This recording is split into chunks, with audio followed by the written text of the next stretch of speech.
বিনয় গোস্বামী বা ব্ৰাহ্মণসকলকো আমি যে আধ্যাত্মিক এই দৰ্শনৰ বা আমাৰ শাস্ত্ৰ ভাগৱতৰ জ্ঞানেৰে আমি পৰিপুষ্ট বুলি কওঁ।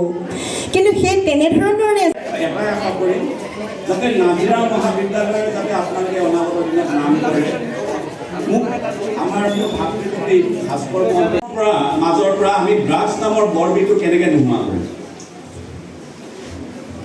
মই তেতিয়া মাননীয় মুখ্যমন্ত্ৰী মহোদয় কৈছিলোঁ যে ছাৰ, আমি ড্ৰাগছ ধৰি থাকিলে আমাৰ ড্ৰাগছ শেষ নহয়, আমি ড্ৰাগছ খোৱা মানুহক শাস্তি দিলে ড্ৰাগছ শেষ নহয়।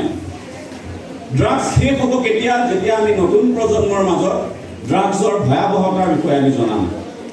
নতুন প্ৰজন্ম তেতিয়া মই যেতিয়া প্ৰথম ক্লাছটো মিছ কৰিলোঁ, মই নিজকে ভাবিলোঁ যে মই বহুত ভাল কাম কৰিলোঁ। মই আজি মাষ্টৰনী ফাঁকি দি মই প্ৰথম ক্লাছটো চমু কৰি দুআষাৰ ক'ব বিচাৰিছোঁ। আমি বিশেষকৈ এই কলেজলৈ আগামীকালি মই আহোঁ, কলেজখনৰ লগত মোৰ ইয়াত ডক্টৰ ৰাজু ফুকনৰ লগতো মোৰ খুব বন্ধুত্ব মোৰ ভাই নিচিনা। কাৰণ মিছেছে সদায় আমি প্ৰতিটো ক্ষেত্ৰতে আমি এইটো বয়সতে হওক বিভিন্ন সময়তে সদায় এটা জটিল প্ৰশ্নৰ সন্মুখীন হওঁ। সেইটো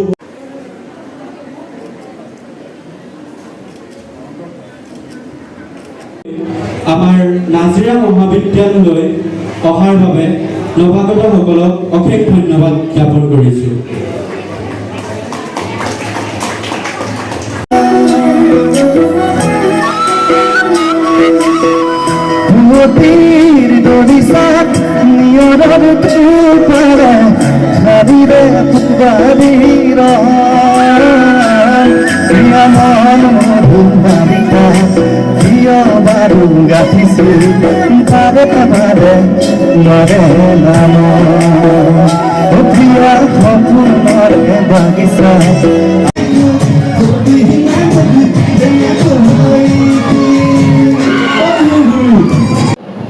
নমস্কাৰ। পোনপ্ৰথমতে সকলোলৈকে অভিনন্দন জ্ঞাপন কৰিছোঁ। আজি নৱাগতসকলক সাঙুৰি নৱাগত আদৰণি অনুষ্ঠান আয়োজিত কৰা হৈছিলে নাজিৰা মহাবিদ্যালয়ত। আৰু এই অনুষ্ঠানত যিসকল সদস্যই সহায় সহযোগিতা কৰিছে তেওঁলোকক অশেষ ধন্যবাদ জ্ঞাপন কৰিছোঁ। আৰু বিশিষ্ট অতিথিসকলে যিসকল মন্তব্য দি থৈ গ'ল, সেই মন্তব্যই যাতে আমাৰ নাজিৰা মহাবিদ্যালয়ৰ ছাত্ৰ ছাত্ৰীসকলক উন্নতিৰ দিশত অকণমান হ'লেও অনুপ্ৰাণিত কৰে, তাৰে কামনা কৰিছোঁ। আৰু যিহেতু আমাৰ এতিয়া সাংস্কৃতিক অনুষ্ঠান চলি আছে, সাংস্কৃতিক অনুষ্ঠানৰ শেষৰ কাৰ্যসূচী আছে আমাৰ অসমৰ জনপ্ৰিয় কণ্ঠশিল্পী নিতুল দাদৰা।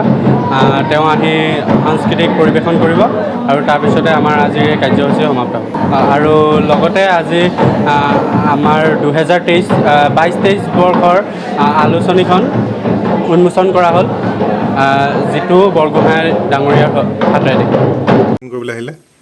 বহুত ভাল লাগিলে। আজি প্ৰথমবাৰ আহিছোঁ নাজিৰাত। আগতে আহিছোঁ বাৰু, কিন্তু কলেজলৈ তেনেকৈ অহা নাছিলোঁ। আৰু খুব বেছি ভাল লাগিলে, ইমান বেছি ফূৰ্তি কৰিছে ল'ৰা ছোৱালীবিলাকে, ভাল লাগিছে। আৰু অনাগত দিনত এনেকৈ লগ পাই থাকিম বুলি আশা কৰিছোঁ। আৰু আপোনালোকক লগ পাই খুব বেছি ভাল লাগিছে।